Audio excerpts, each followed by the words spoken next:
Testing? Okay.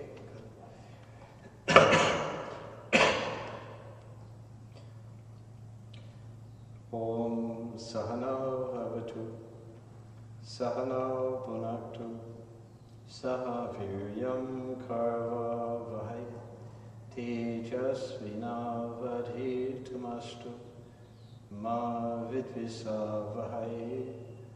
Om Shanti Shanti Shanti. May He protect us. May He sustain us. May we grow in strength together. May our study together be fruitful. And may we not hate one another. Om. Peace, peace, peace.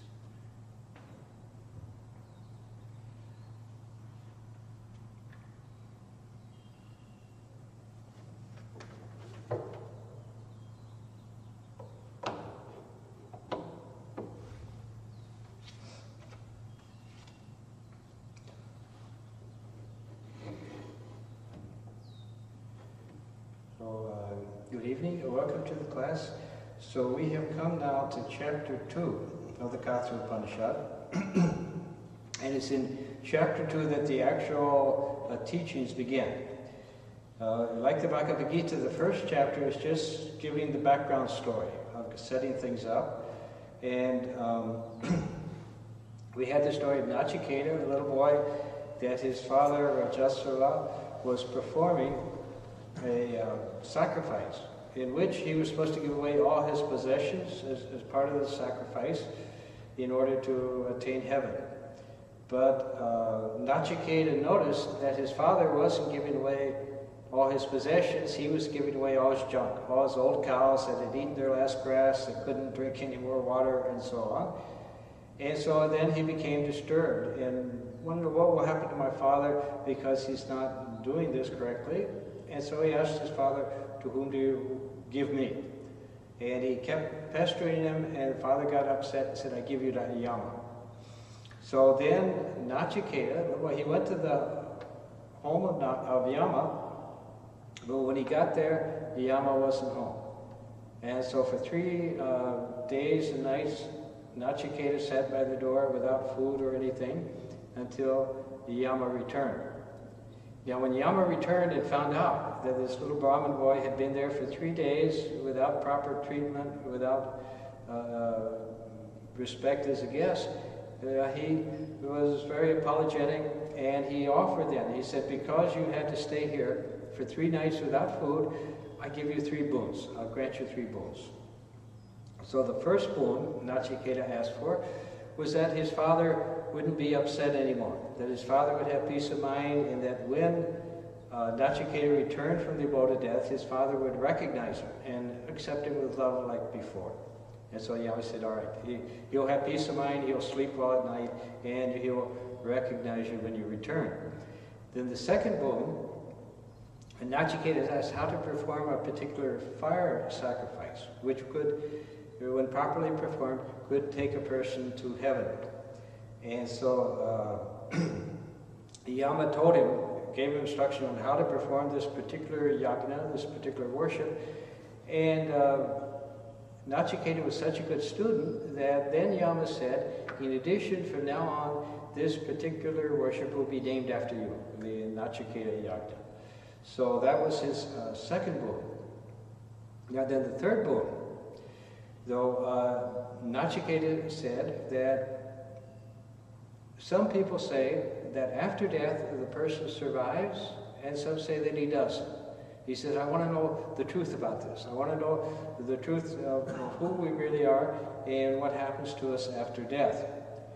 And then Yama, the god of death, he told him this is a very difficult question, even the gods don't know, but so ask something else.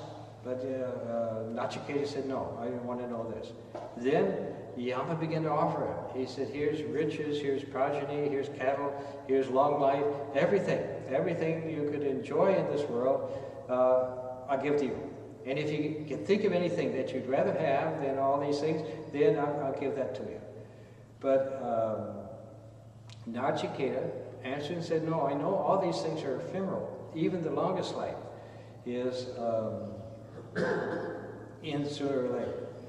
You know, there's a poem, old English poem by, I think, William Oldies, called "To a Fly Drinking on My Cup."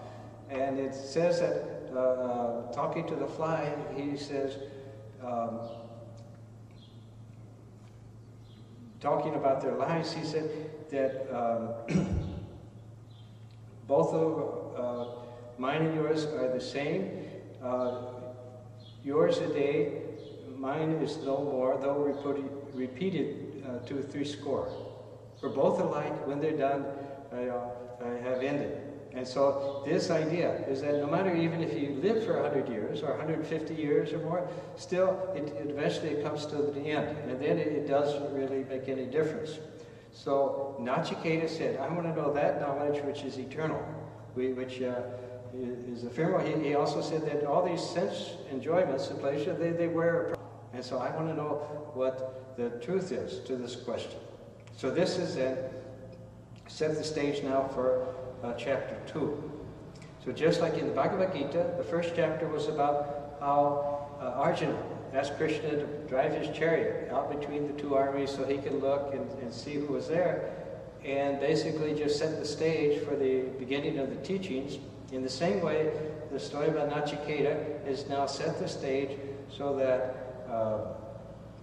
the actual instruction, the instruction from Yama to Nachiketa begins.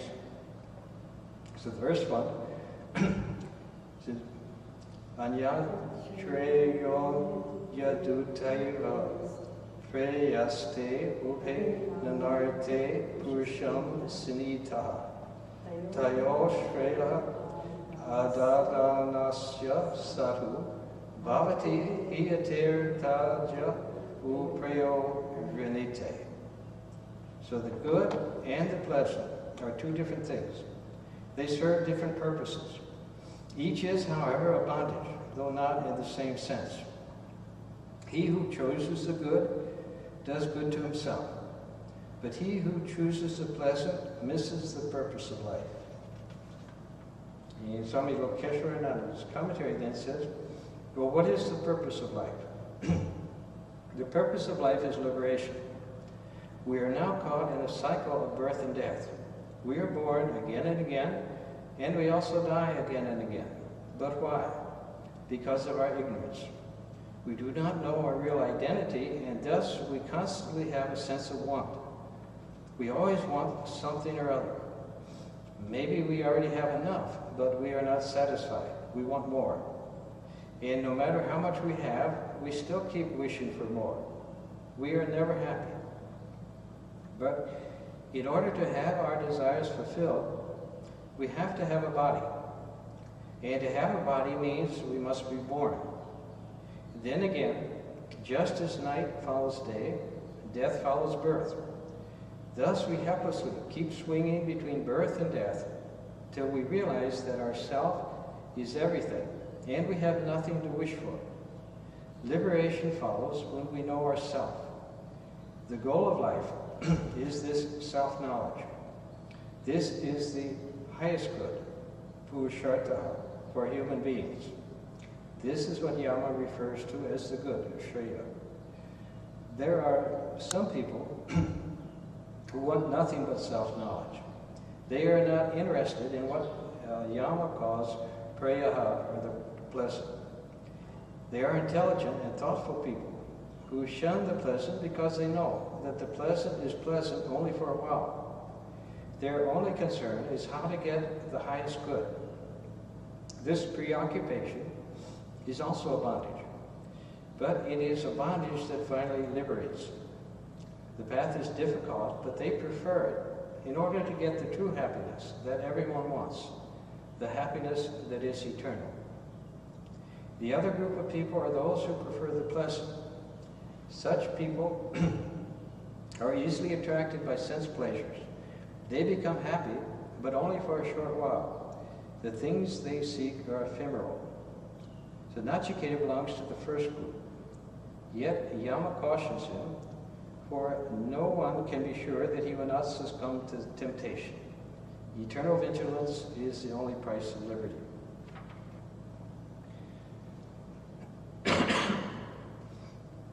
So when I first came to the Vedanta Society back in 1973, I think the very first class I heard Swami Varadananda give at that time was on Prayas and Shreyas. So that's always kind of stuck in my mind.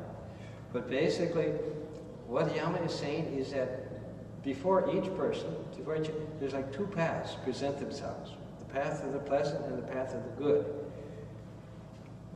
Now the path of the pleasant leads the person into material, physical experiences, which give some temporary pleasure, but ultimately they become frustrating. And now, as we've often mentioned, in our class of meditation and all, the whole idea behind spiritual life is to establish our consciousness in what they call the self, in the Atman, in the spirit within, rather than in the material consciousness. As Christ said in the Bible, that where your heart is, there your treasure will be. Meaning that whatever attracts you, whatever you're drawn to, whatever you're interested in, this becomes the state of your consciousness. And we mentioned before how Swami Vivekananda pointed out that we have three levels of consciousness: physical, mental, and finally the spiritual. And what we become is determined by where we focus our attention, where our interest is.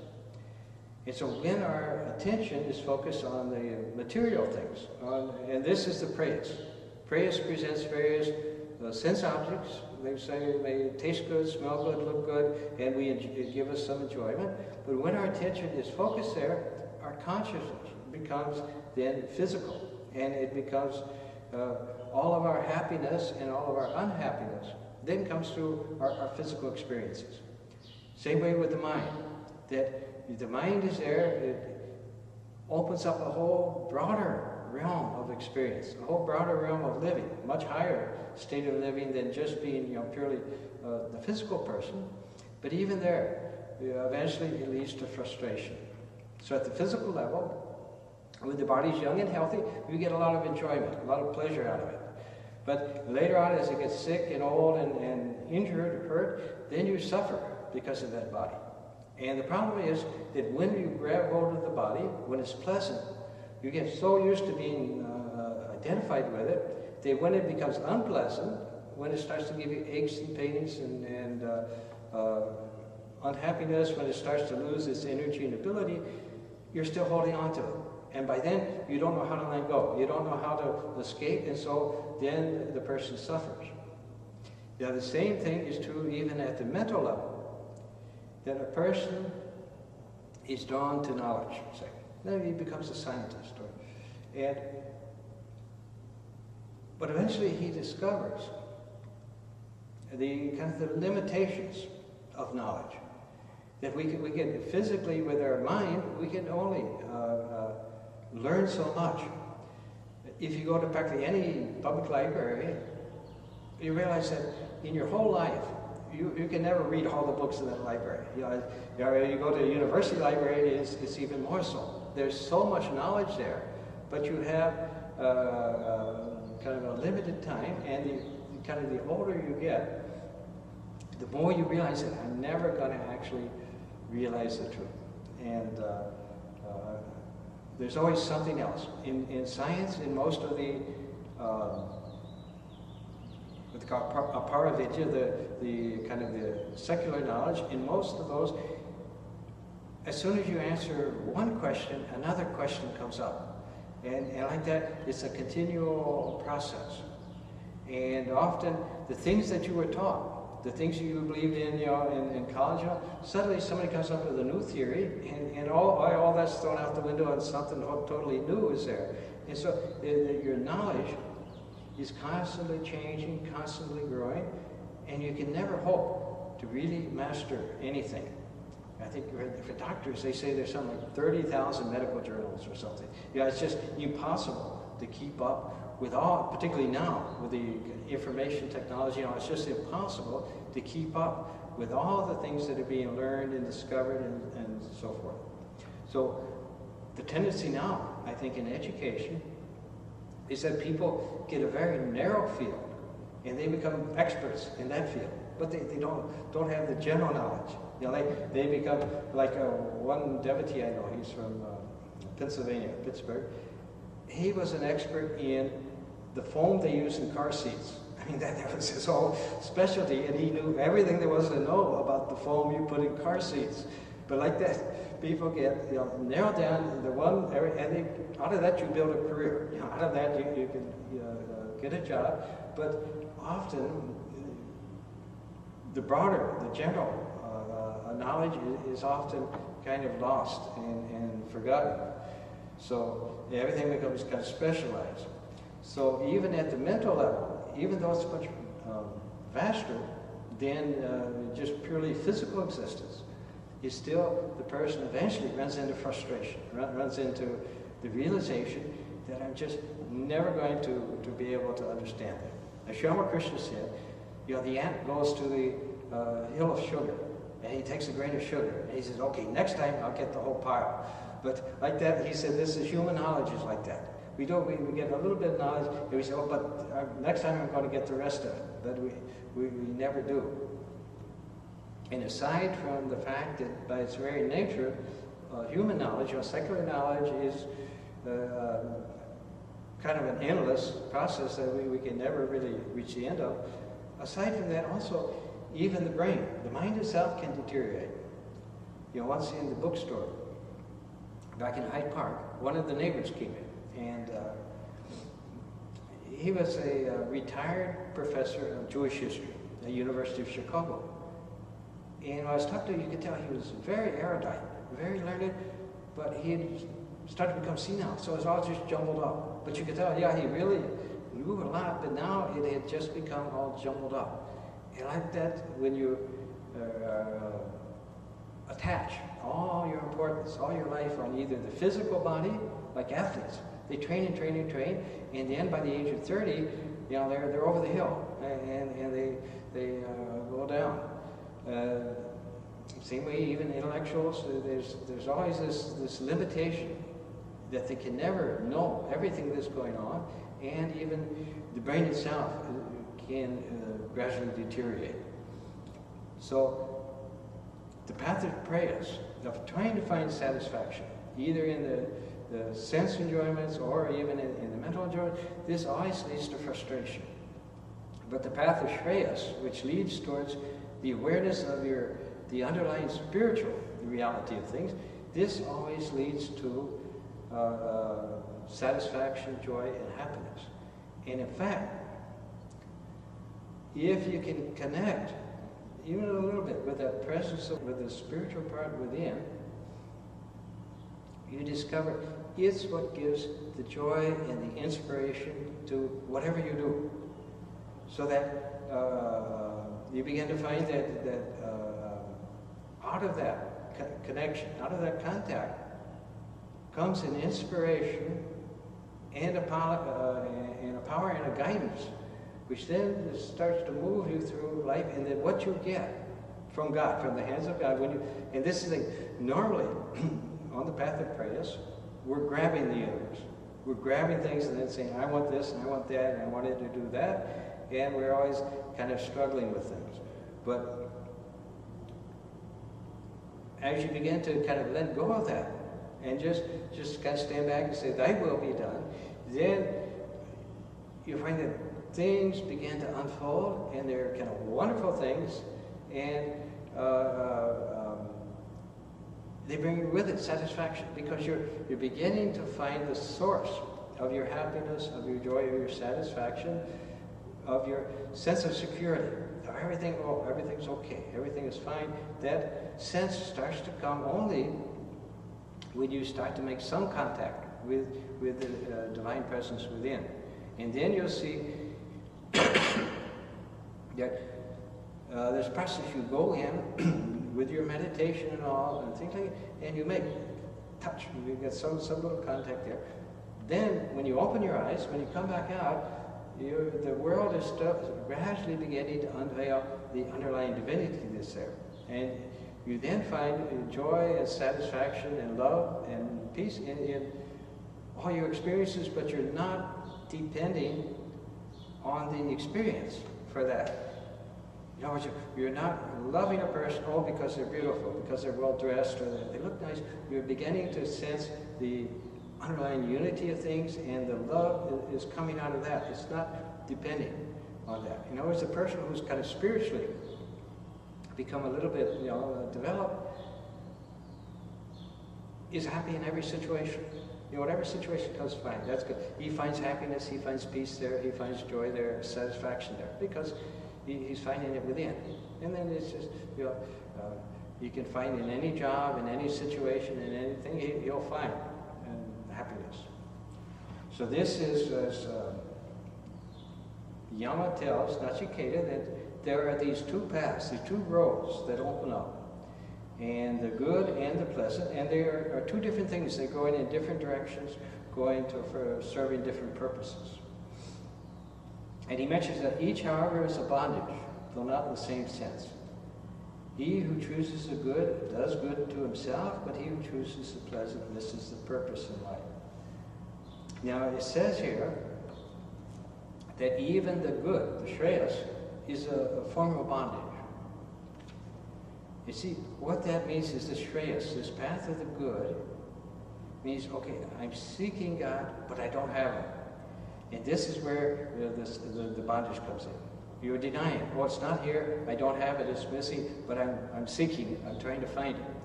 But ultimately, it is there, and as long as you're saying it's not here, then it's like you're denying it, and then saying, but I want it. And so now that yearning for God, following the path of Shreyas, that leads you in that direction. But eventually comes a point when you release all desires and just kind of let God come, let God be there. You see, all desires are based on a sense of, I lack something, and so I look somewhere to get it. Something's missing, so I'm trying to find somewhere to get it. Realization means that you have it. It's right here, it's right here. You don't need it. And this is behind all this spiritual teaching and renunciation, things like this, is the idea that you have everything. The entire universe is contained within you. You're Brahman, that's your true nature. You're divine, that's your true nature. But you deny that. You say, no, I'm not a Brahman, I'm this little person here. And then you're going out trying to find some satisfaction, some joy out of things, seeking it here or there, when all the time everything is is already there. So that's why even the path of Shreyas is in some sense a bondage, because you're saying, I don't have it. But you are saying, I want it, and so that will draw you to it. But at the same time, you're saying, I don't have it. And usually, most people, we tend to think of God as somebody very far away, somebody up in heaven, somebody that's going to take years and years and years to be able to realize. But in fact, if you realize it, you realize, oh, it's right here. It's always been here. It's perfectly intact. Just as if a person is asleep and dreaming, he may be going through having either a pleasant dream or a very unpleasant dream. But all the time, as soon as he wakes up, the waking state is there. He says, oh, this is who I am. This is the reality. It doesn't take 100 years in the dream to realize that. It's just, you have to realize, oh, it's a dream. And this all comes gradually for most people. It comes as we slowly begin to think in different terms. So now we'll go to verse 2. Prayascha Manushyameta Stav Samparitya Vininakti Diraha Shreyohi Diropi Prayaso Vrinite Prayo Mando Yogakshemad Vrinite. So the good and the pleasant are both open to man. A wise person prefers the good after closely examining the two and weighing their merits and demerits. A short-sighted person, however, prefers the pleasant, for he is only concerned with increasing and preserving his physical comforts. The difference between the two categories of people mentioned earlier is further explained. One category prefers moral and spiritual growth, Shreyas, the good.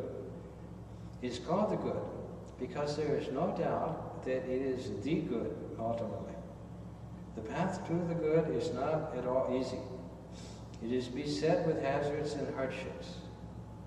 But discriminating people prefer this path, for it is ultimately rewarding. It is the path that leads to moral perfection, and nothing is greater than that. No price is too high to pay for moral perfection. The other group of people are more content with sense pleasure, that which is immediate and more attractive to them. Sense pleasure is immediate.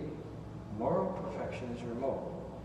They cannot wait for the remote, and they are also not sure that the remote really exists and that it is that good. Therefore, they rush to enjoy sense pleasures which are immediate and popular. The two categories are clear and distinct. Very few are in the first category, but they are the people who lead humanity. Their influence is felt even centuries after their death. Many are in the second group, but they are like bubbles on the sea. They are hardly remembered after their death. So this is the two paths are there, and people tend to choose one or the other. Like I said, for the vast majority of people, they choose the pleasant. They choose what they're experiencing and then try to get as much enjoyment out of that as they can. The second group, which realizes that there's something that's higher in this.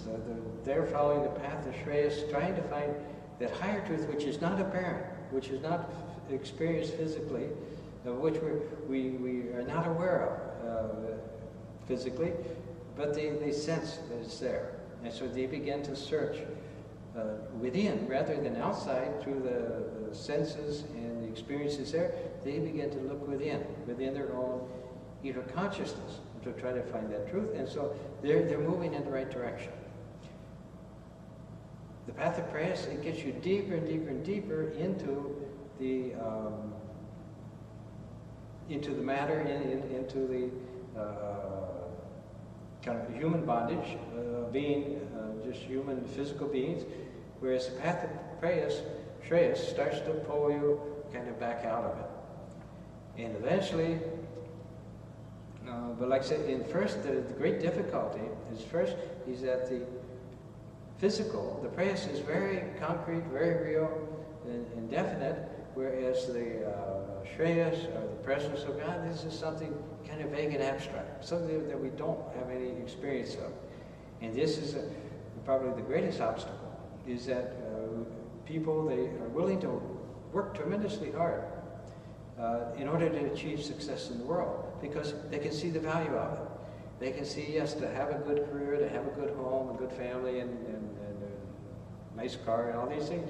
They can see, yeah, this is worth studying in school, and it's worth working very hard at the job.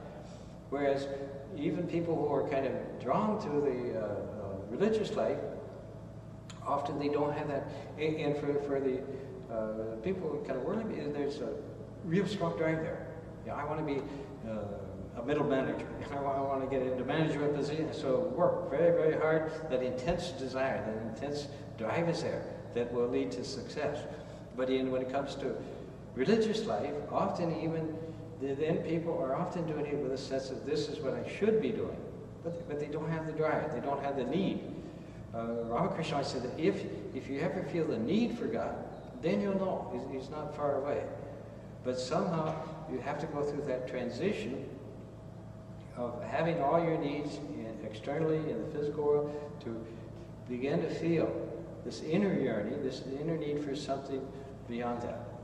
You know, one way that happens in a lot of people is through suffering. Some blow comes, some tragedy comes, or just a lot of difficulties come that make them realize that I'm not happy with this life. It's just not satisfactory, and so they begin then to truly look for something else. In some cases, the people already have a sense of, yes, there is something there, and it's something wonderful, and they're drawn to the spiritual path kind of right away. Kind of an innate devotion towards God or whatever, but something, and this probably is what they've done in the past lives, but something kind of draws them to the spiritual path. So like that, the two paths are there. Most people will choose the Shreyas, and a smaller number of people will choose the Shreyas. And the people who choose the Shreyas and who succeed, they become the great benefactors of humanity. As you look at history, the greatest powers, the most powerful people in the world have been the religious teachers. Because not only did they make it into the history books, but for many, many centuries, literally millions of people have shaped their lives according to their teachings and their inspiration and so forth. And so they have an influence. Like Alexander the Great, he was a great conqueror, but so what? So it doesn't do anything for me. It does, but Buddha or Christ, or when you read their lives, it gives ethics, morality, and it gives this spiritual kind of vision of things that has provided guidance and inspiration for millions of people throughout centuries and centuries. So the few who choose the path of the Shreyas are the great benefactors in humanity. Because one important thing is that they are the only ones, the ones who kind of succeed on this path, they're the only ones who know what's going on. They're the only ones, like Sri Ramakrishna can say, I see God. I see God just as clearly as I see you. Very, very few people can actually say that and know that. Everybody else in this world tends to be full of the blind leading the blind. Nobody knows what's going on, but everybody's willing to give advice to somebody else and tell this is what you should do, that's what you should do. Very few people, though, who haven't discovered the spiritual truth actually know what is actually going on. So then we'll come now to verse 3. Satvam priyana priya rupam sha kama navidhyana nachiketo chasrakshi naitam shrinkam vitamayima vakto yashyam majanti bahavo manushya. So, O Nachiketa, I have tempted you again and again, but you have rejected everything I offer. Near and dear ones did not tempt you, nor even pleasant things. You were intelligent enough to understand that all worldly things are useless. You rejected them outright. Most people, however, are steeped in worldly life because they find it pleasant. So, Sahatvam, that you, the expression, is a tribute to Nachiketa. Yama means to say, what a wonderful person you are. I have tried to tempt you in all manner of ways, but failed. Yama offered Nachiketa everything worldly people run after, but Nachiketa had no hesitation in rejecting them. The good and the pleasant can never go together. If you want moral and spiritual progress, you have to forego sense pleasure. You have to practice self-discipline. A human being has a natural weakness for things that please his body and mind. Food, drink, clothes, name, fame, and power. Friends and relations, objects of luxury. In short, everything that satisfies his ego. His world is defined by his body and mind. But he cannot think that he is outside of this. But there are exceptions. Nachiketa, for instance. These people have a natural aversion for the gross physical pleasures. They do not like them because such pleasures are short-lived. They prefer moral and spiritual wealth because it is enduring. Somehow or other, they know that moral and spiritual wealth is higher than material wealth, and that in order to get the former, one must give up the latter. Thus, they gladly renounce ephemeral pleasures, and renunciation is giving up smaller things for higher things.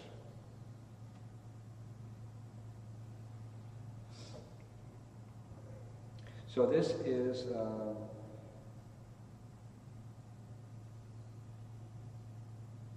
as we look as we follow the path of praise, as we follow the path of the pleasant, trying to find our enjoyment and satisfaction in the various objects in the world, you realize that the pleasure you get from it is a very superficial thing.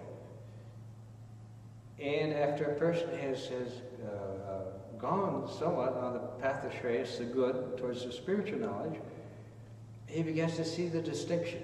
An average person, they don't understand the distinction between what they see, what's going on around them, and who they are. And so their whole reality tends to be, well, whatever I experience, whatever I see and hear, and so forth, and my happiness is all coming from what's going on there, whether it gives me pleasure or whether it gives me pain. But as a person begins to meditate, as he begins to go within into his deeper consciousness, he gradually begins to realize that there's a difference between the two. And that gradually the pleasant, the sense of it becomes kind of just sort of hard and abstract. It doesn't have the reality of what begins to open up within the consciousness. And in other words, as a person begins to get even a slightly bit aware of who he is, of what his real nature is, and of the states that can be experienced within, he then begins to see the kind of physical pleasures as something very, very small and ultimately unimportant.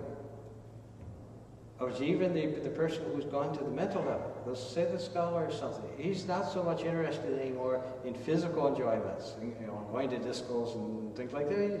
He's beginning to find this wonderful world within his own mind of knowledge, of inspiration, of beauty, and of all this whole expanded kind of awareness that he's developing in his inner search, his inner world. And so he's then the pure physical pleasures, they become unimportant. And then beyond that, then is still, as a person moves towards the spiritual, he begins to realize, like the person who, like I said, the person who's a scientist, seeker of knowledge, seeker of truth, but eventually becomes frustrated. Realize that I'm never going to find the truth. In all the books I read and all the studies I do, I'm never going to really reach that point of knowing the truth. And then, but he begins to become aware that actually truth is there within him. All the truth in its fullness is there already within his own consciousness. And so then he realizes that this direct experience, this direct intuitive experience of truth, when a person reaches that, I don't need to think anymore. I don't need to try to figure things out. I don't need to try to guess at things. It's all right here. And so slowly then there's a shift from depending on external things for everything to depending on your inner self for everything. So it goes on then in verse 4. Duramete viparvete vishuchi avidya yacha vidyeti jnata vidya bipsinam nachiketsam manye natva kama bahavo lupanta. So secular learning and spiritual learning are at opposite ends of a pole. They are different and they have different purposes. This is well known. Nachiketa, I have found you intent on spiritual learning. I have tested you by offering you all kinds of attractive objects, but you have not shown the least interest in them. So it says literally, vidya means knowledge, and avidya means ignorance. And knowledge here means self-knowledge. That knowledge which leads to perfection, which liberates a person, and which also gives him peace and happiness, the highest good. You get this knowledge by practicing discrimination and self-control. But avidya is just the opposite. You do not discriminate. You have no self-control, and you run after sense pleasures, always driven by desires. You may be learned, but your learning is only for pleasure. You have no wisdom. So Yama is again praising Nachiketa. This is only to emphasize the importance of renunciation. What Yama says is that you cannot worship both God and Mammon at the same time. If you want sense pleasures, you cannot have the joy that communion with God gives. Spiritual joy and physical joy are two different things. If you want one, you have to give up the other. If you crave for money, name and fame, comforts, political power, or high social standing, and things of that sort,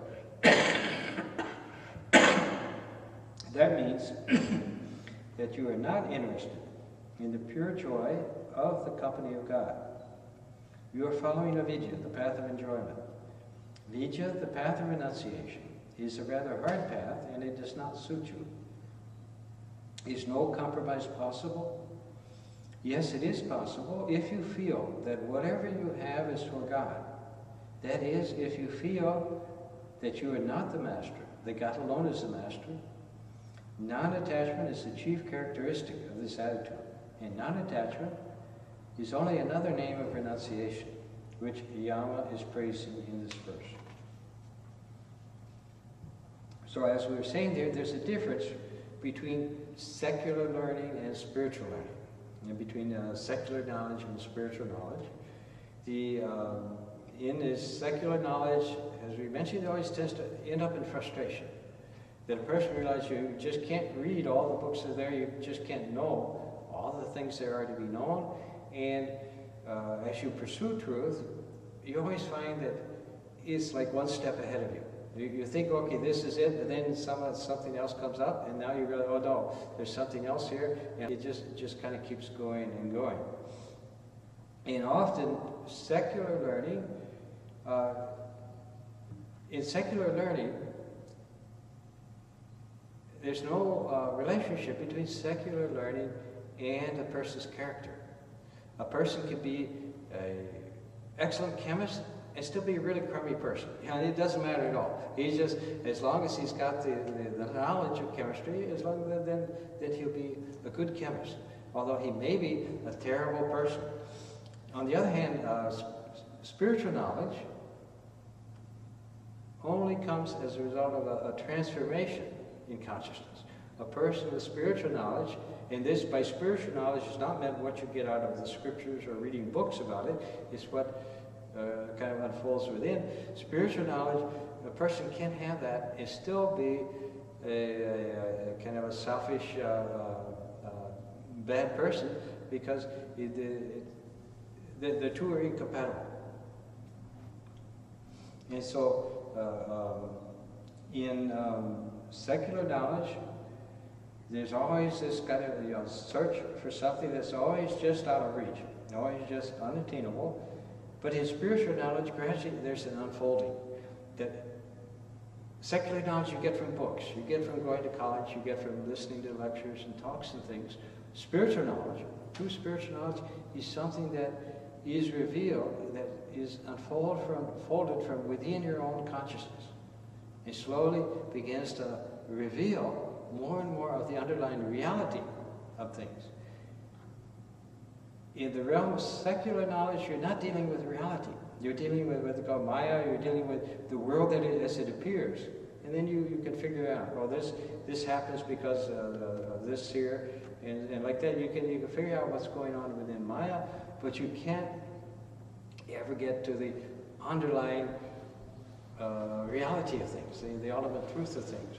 But in spiritual knowledge, you actually get into that underlying reality. And this is what God is. If you ask what's the most kind of fundamental definition of God, it is, the light said to the Lord, I am that I am. God is what is. He is the reality of things. And it brings with it a conviction that you don't get, a conviction and a satisfaction that you won't find in the world. When things, true spiritual knowledge comes, it will bring with it this absolute sense that, okay, this is reality because it's something that's known directly. It's not something that's reasoned to a conclusion, to logic or anything else. It's something that unfolds from within and is like a direct knowledge of the truth. So as long as you're seeking kind of the secular knowledge or the worldly knowledge, you'll be in the worldly consciousness. You may be extremely educated, extremely intelligent, extremely have great depth of understanding, but it's all kind of within the realm of everyday experience. But when you go towards the spiritual knowledge, then it represents the unfolding of divinity within.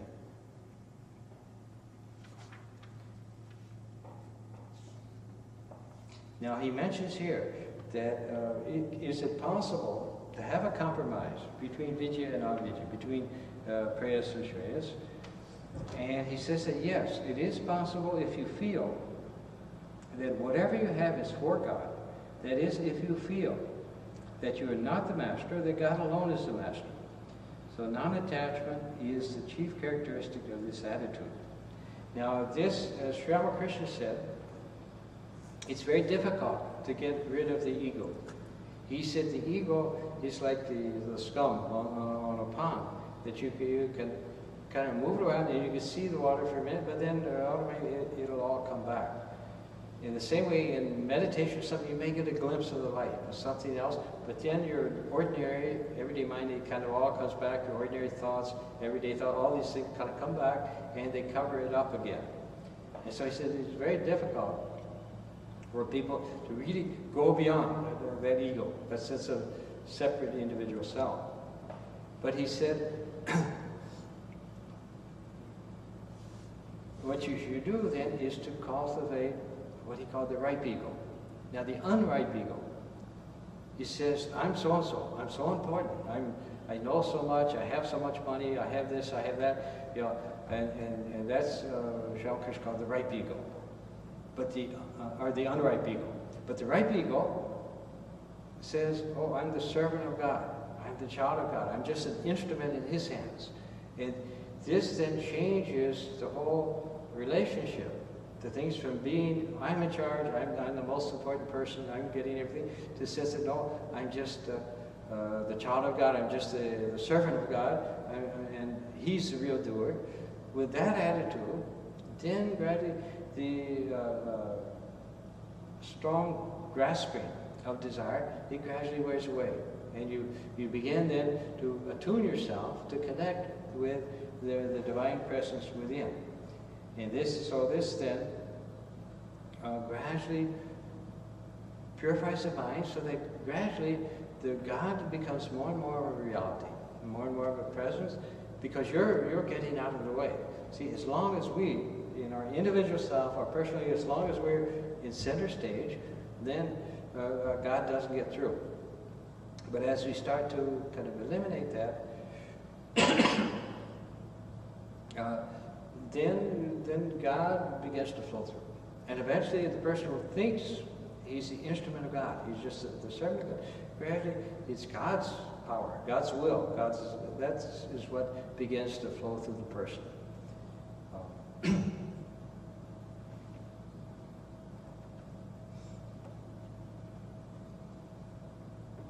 So this is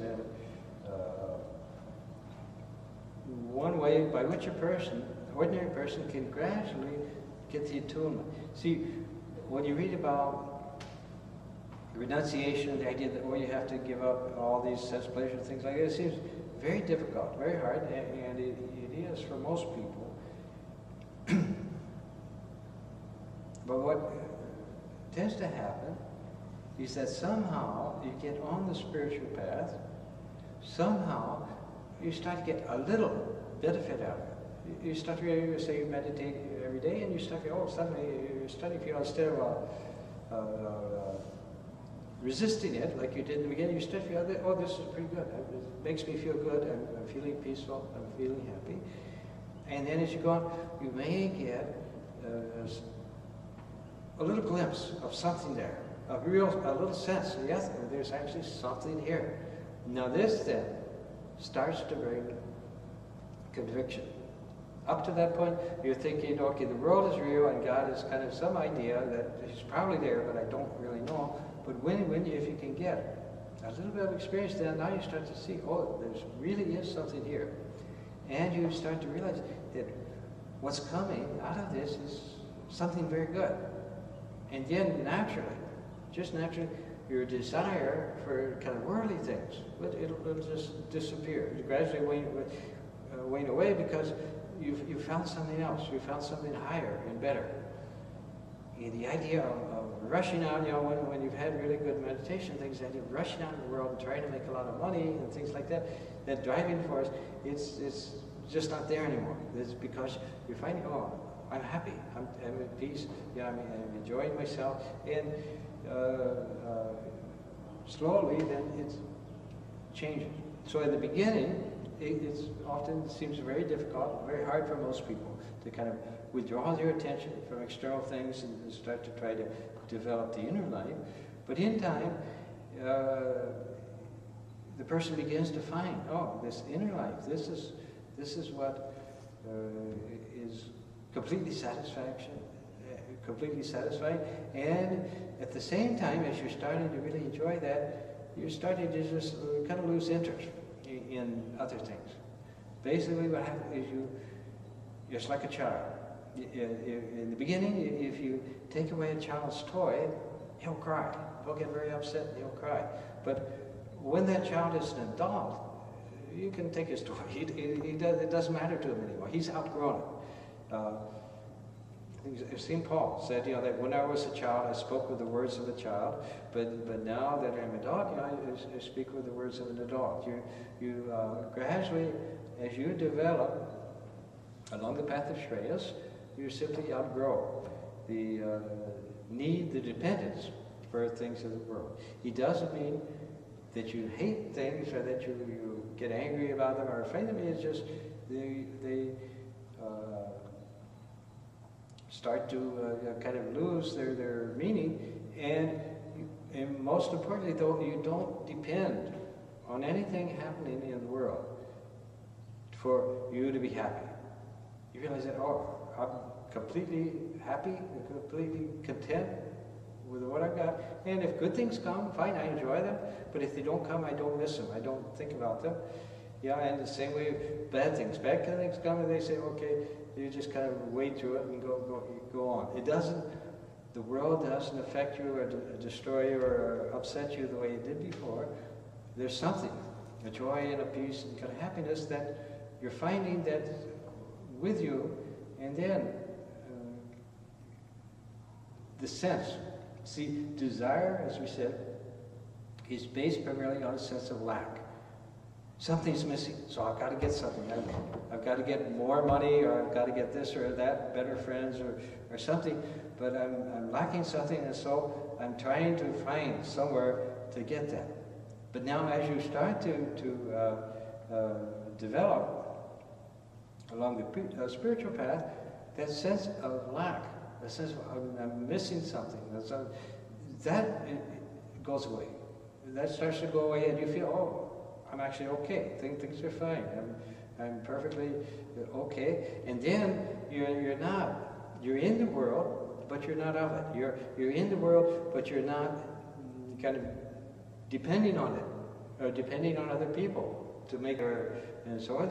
You're now fully kind of self-complete within, and then you realize, then you can be in the world, and you can truly enjoy it, because then you can begin to see things correctly as the kind of manifestation or expression of the divinity that's within everything else.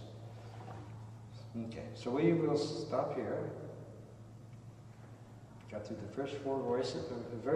Like I said, now we're in chapter 2, so we started the actual instruction, and it's first thing he did, Yama said, is that they got these two paths, Prayas and Shreyas. The pleasant, where people try to enjoy the external world and get absorbed in that, and that leads to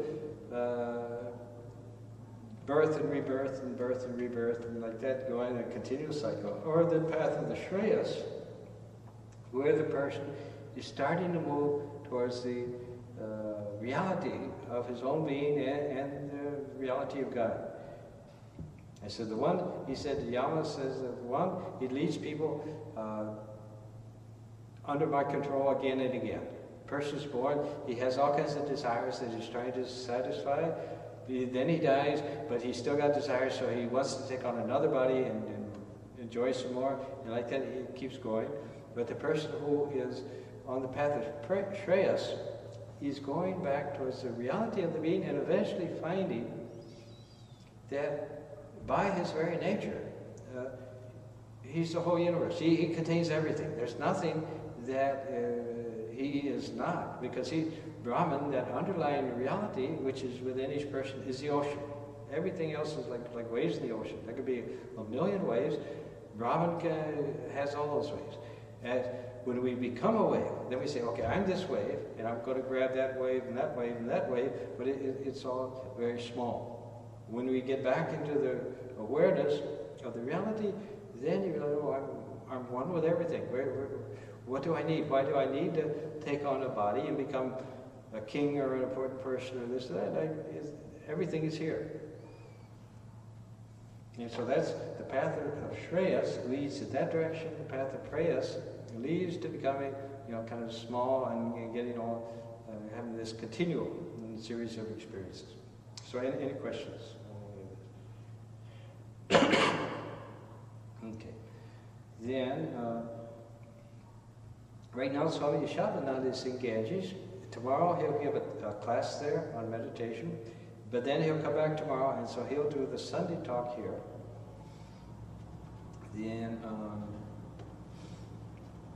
next Tuesday he'll do the class on Panchama Veda, the Gospel of Sri Krishna. Friday we'll continue the Kathopanishad. And then it's next weekend, is that Vivekananda's retreat? Yeah, I think. So the next weekend will be Swami Varadananda's retreat, and that'll be at Ganges. So that's it. Om Asatoma Sadhyamya Tamasoma Jyotirgamya Mrityoyama Amritam Gamya. Om Shanti Shanti Shanti. O Lord, you lead us from the unreal to the real. Lead us from darkness to light, and lead us from death to